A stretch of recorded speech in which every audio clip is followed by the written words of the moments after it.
நமது சப்ஸ்கிரைபர் திவ்யா தாசப்பன் என்பவர் பரிவர்த்தனை கிரகம் என்ன செய்யும் என்ற கேள்வியை எழுப்பியிருந்தார். தங்களது வீட்டை, அதாவது பாவகத்தை பரிவர்த்தனை செய்து கொண்ட கிரகங்கள் அதன் தசாபுத்தி காலங்களில் அதனுடைய வீட்டிலேயே இருப்பதாக கருதப்படுகிறது. அதாவது ஆட்சி பெற்றதாக கருதப்படுகிறது. ஆட்சியோ உச்சமோ பெறுவதும் கூட உண்டு.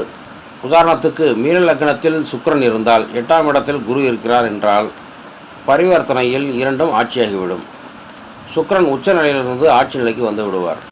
பரிவர்த்தனையில் ஆட்சி பெற்ற கிரகங்கள் ஆட்சி பெற்றதாக பாவித்து கொள்ளலாமே ஒழிய அவை தாம் நின்ற இடத்தின் அடிப்படையிலே செயல்படும்.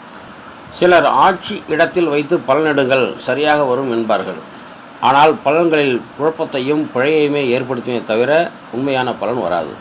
இதற்கெல்லாம் ஒருபடி மேலே போய் புகழ்பெற்ற ஒரு ஜோதிடர் பரிவர்த்தனை பெற்ற கிரகத்தை அதன் தசாபுத்தி காலத்தில் ஆட்சியில் வைத்து பலனெடுப்பதோடு ஆட்சியில் வைத்து அங்கிருந்து அதன் பார்வைகளுக்கு பலனெடுக்க சொல்கிறார்.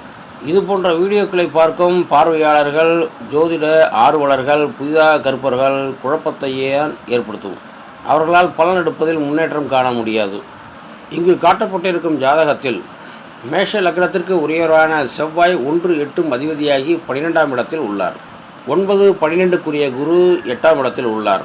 இருவரும் பரிவர்த்தனை.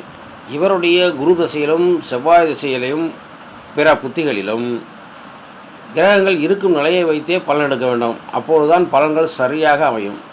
பரிவர்த்தனையில் ஆட்சி என்பது ஒரு பாவனை, அவ்வளவே.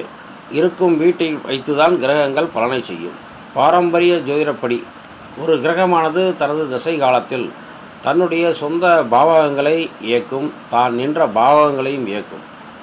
தான் சாரம் பெற்ற நட்சத்திரநாதனின் பாவகங்களை இயக்கும்.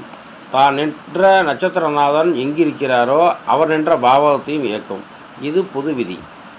இதனுடன் கிரகம் பார்வை விழும் இடங்களையும், கிரகத்தின் மீது மற்ற கிரகங்களில் விழும் பார்வைகளையும், அந்த கிரகத்தின் மற்ற வீடுகளில் விழும் பார்வைகளையும், கிரகத்தினுடன் கூடியிருக்கும் மற்ற கிரகங்களையும் அதன் வீடுகளையும் கணக்கிட்டு பலன் எடுத்தால் சிறப்பானதாக இருக்கும். தற்போது ட்ரெண்டாகி வரும் சாரம் இல்லை என்பவர்கள் பார்வைகளை பிடித்தாலும் பலன் வரும்.